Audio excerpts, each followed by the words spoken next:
Boa noite, boa noite. O MG Record começa hoje com uma enorme confusão que aconteceu no aeroporto de Confins. Vejam aí, bate-boca, confusão entre passageiros e funcionários de uma companhia aérea. 160 passageiros ficaram revoltados com vários atrasos anunciados. Olha a confusão, gente. Vejam aí. Olha só, 160 pessoas desde ontem à espera de uma solução da empresa Gol para um fretamento que ia para Punta Cana, na República Dominicana. Gente que comprou o pacote sem resposta da companhia aérea e o pau quebrou em Confins. Olhem e observem a confusão, a reclamação. Férias programadas, os passageiros já perderam 2 dias por conta de defeitos mecânicos em uma aeronave. Alguns ficaram no aeroporto por mais de 30 horas. Daqui a pouquinho você vai ver os depoimentos dos passageiros, o quanto eles já tiveram de prejuízos e todos os detalhes desse confronto. Foi quase um confronto mesmo de via de fato entre funcionários e passageiros no balcão da companhia aérea Gol. Ainda nessa edição eu vou trazer todos os detalhes. Os aeroportos se transformaram em rodoviárias desorganizadas. Olha aí, o funcionário estou xingando todo mundo. Daqui a pouco, hein, a matéria completa. A polícia procura por um grupo que incendiou um ônibus hoje na região norte de Belo Horizonte. Vejam a ousadia deles, colocaram fogo no ônibus. Homens encapuzados obrigaram o motorista, cobrador e passageiros a deixar o veículo e simplesmente incendiaram tudo. O motivo desse vandalismo seria o controle pelo tráfico de drogas no conjunto Felicidade. O jornalismo da Record tem imagens exclusivas do ônibus em chamas. Acompanhe comigo. O ônibus foi consumido pelas chamas. Não sobrou absolutamente nada. Quase 4 horas depois do veículo ser incendiado, ainda havia fumaça e fogo nos pneus. O fogo ainda atingiu a rede elétrica. Moradores do conjunto Felicidade acordaram com o barulho. Eu achei que era uma chuva de tempestade que estava vindo, quando eu vi só o clarão, assim, imagina. Nós saiu, a minha vizinha correu, gritou, nós pulou o fio, já tinha que cair, nós fomos para a rua ali, foi riscando. Só que o meu marido quis cair e ficou em cima aqui, esperando passar os fogos. E só viu o fogaréu só. Eu estava deitado, aí eu escutei umas explosão aqui, né? Aí levantei e apoiaram. Quando eu vi esse homem aqui pegando, tá aquela varinha de fogo aí, pensei, só pode ter posto fogo no homem. Muita gente ficou sem luz e telefone. Alguns ainda tentavam entender o que aconteceu. Eu abri o portão e deparei com o ônibus pegando fogo ali, telefonei para a CEMIG. Já estava atingindo a rede elétrica, né? Exato, aquela rede lá arrebentando e desliguei as coisas da tomada aqui em casa e vim pra rua aqui, deparei com o pessoal também, que todos vendo a mesma coisa. O ônibus foi sequestrado a 500 metros daqui. Cerca de 8 homens encapuzados teriam aproveitado que o veículo parou em um ponto e embarcaram. No coletivo, haviam pelo menos 15 pessoas. Nesta esquina, eles mandaram que todos descessem e atearam fogo no ônibus.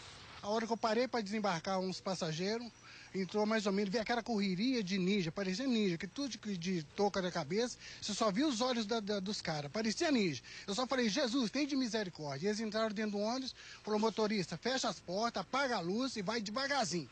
Aí descemos. Aí mais um pouquinho abaixo, mandaram parar, acender a luz e mandou descer. Carlos trabalha na linha 1505 há mais de 25 anos. Ele agora está com medo.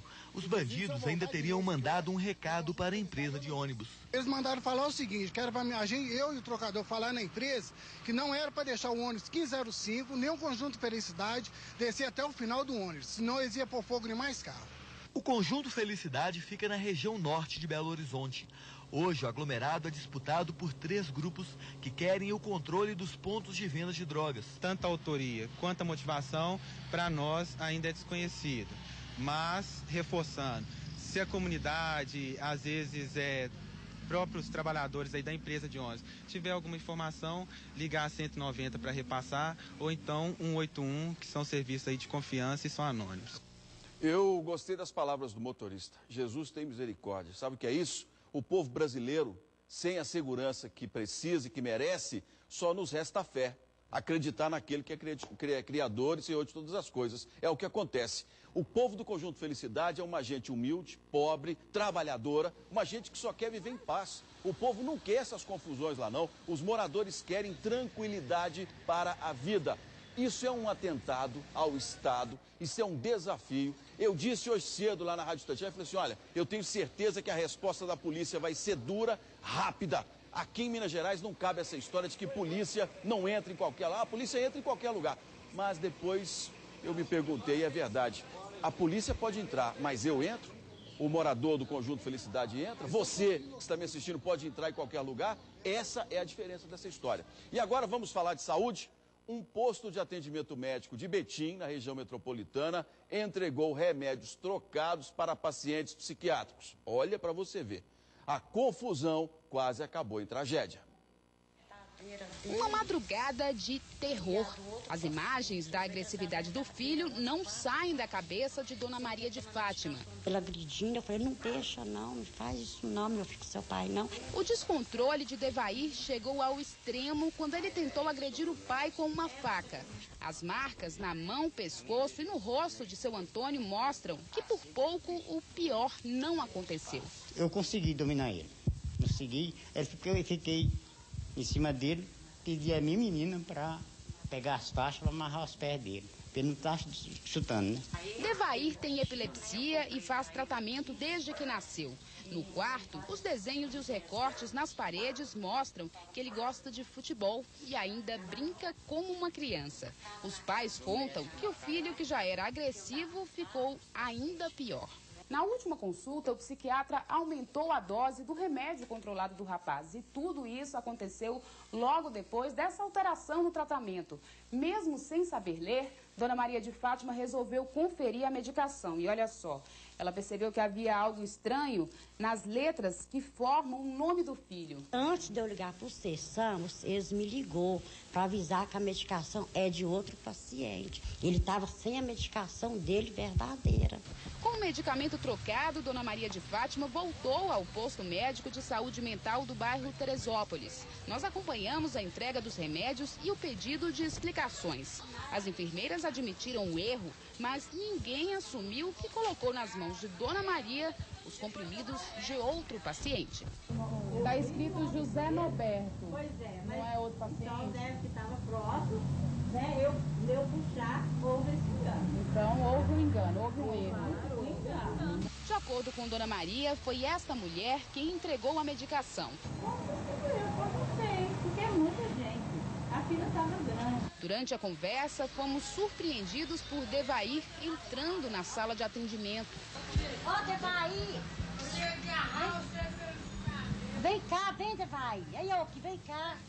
É eu, a mãe, sua mãe, vem, meu filho. Ele foi retirado do local pelos funcionários do posto. Só a mãe teve permissão para entrar.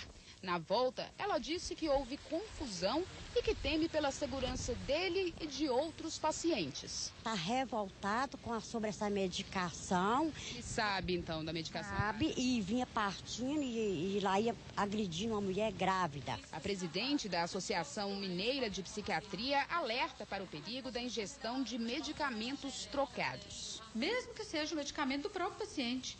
Às vezes ele toma uma dose trocada, toma um medicamento que é da noite na parte da manhã. Então são coisas que vão interferir muito com a vida dele, com o dia a dia dele. A Secretaria Municipal de Saúde de Betim informou que o paciente não chegou a fazer uso da medicação, pois a troca foi percebida pela farmacêutica responsável a tempo. O jovem recebeu em seguida os remédios corretos. Contudo, a mãe dele se negou a devolver o remédio errado. Gente, isso é coisa séria, gente. Tem que olhar isso daí com muita atenção e com muito cuidado, hein? Remédio psiquiátrico, gente pobre, depende da saúde pública. Esses erros não podem acontecer, não. 3 menores foram detidos e um homem preso no bairro Sagrada Família, região leste de Belo Horizonte. Eles teriam tentado assaltar uma casa. Um revólver e o carro usado na fuga também foram apreendidos. De acordo com a polícia, Felipe Dias e Pedro Ivo Vitor, ambos com 19 anos, tentaram furtar uma residência no bairro Ipiranga, quando foram surpreendidos por uma viatura. A perseguição terminou na Avenida Cristiano Machado, no Sagrada Família, depois que o carro em que eles estavam rodou na pista e bateu contra a passarela. Eles estavam armados? Sim, estavam armados, de posse de um revólver calibre 38, com 5 munições. E esses mesmos elementos já vêm praticando o terror na nossa região aí. 2 menores também foram apreendidos. Um deles já estava marcado pela PM. Hoje pela manhã, ele tomou um veículo de assalto Fox na região da Cidade Nova. E esse menino, já por 2 a 3 dias atrás, ele já vem fazendo esse tipo de crime na nossa região, tomando o carro de assalto, levando pertences das vítimas e abandonando o carro logo em seguida. É um problema esses adolescentes. Vão, voltam. Depois a gente fala que eles não são punidos, aí as autoridades, os especialistas de cadeira e teoria que não conhecem a prática, dizem, vocês ficam espalhando notícia errada que adolescente não é punido. É punido sim, é punido com quanto tempo? 90 dias, 90 dias. Quem é punido é a vítima que tem a casa invadida com um revólver apontado para a cabeça de um pai, de uma mãe, de um filho, de uma criança, e depois tem que ver um adolescente desse solto, considerado vítima para todo lado. Foi preso em Betim um homem suspeito de matar o prefeito de Alto Paraíso, em Goiás. O crime foi em outubro do ano passado. O político foi assassinado bem de frente a um bar.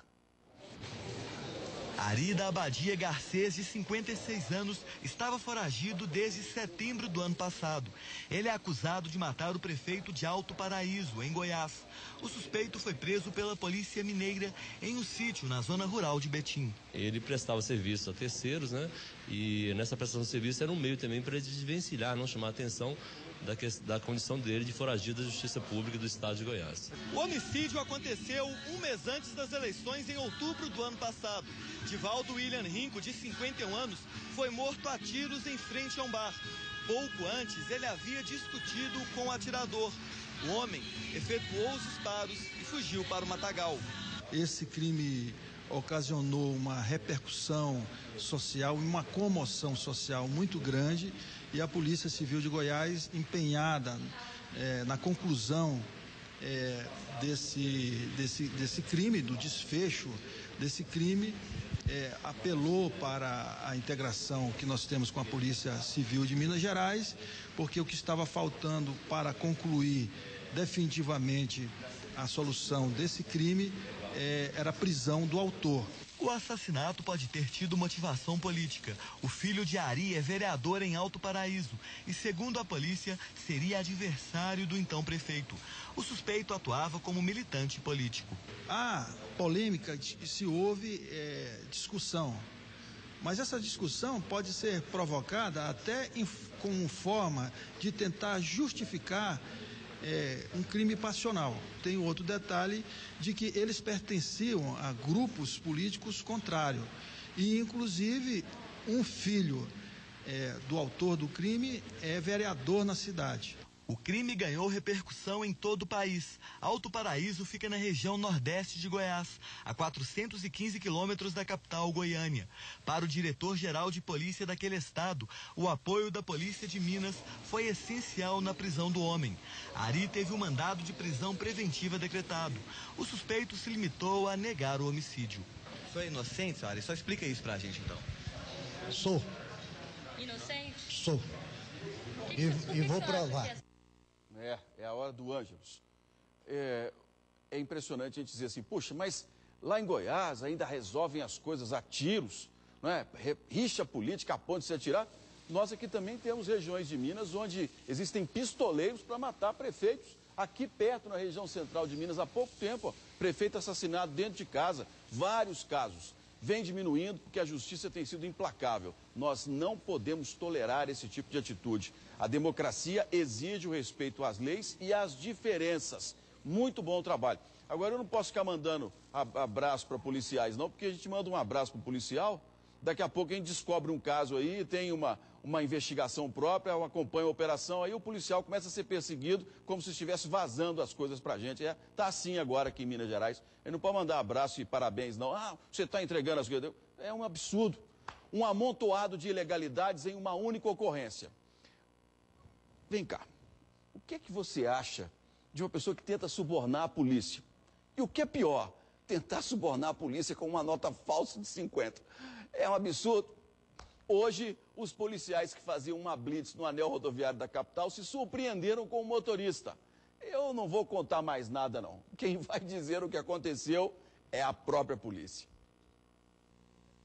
Nós fomos fazer uma blitz de rotina ali no anel rodoviário próximo ao bairro São Paulo, e ao abordarmos o cidadão, ele encontrava-se com um veículo com a documentação vencida, documento 2009 do veículo. Diante dos fatos, ele tentou subornar um policial nosso com a nota de R$50. E de posse dessa nota, foi constatado que ela apresentava vestígios grosseiros de ser uma nota falsa. Segundo a polícia, José Emídio da Silva, de 54 anos, foi abordado porque parou alguns metros antes da blitz. Eles pediram os documentos e constataram uma irregularidade na carteira de habilitação e no documento do carro.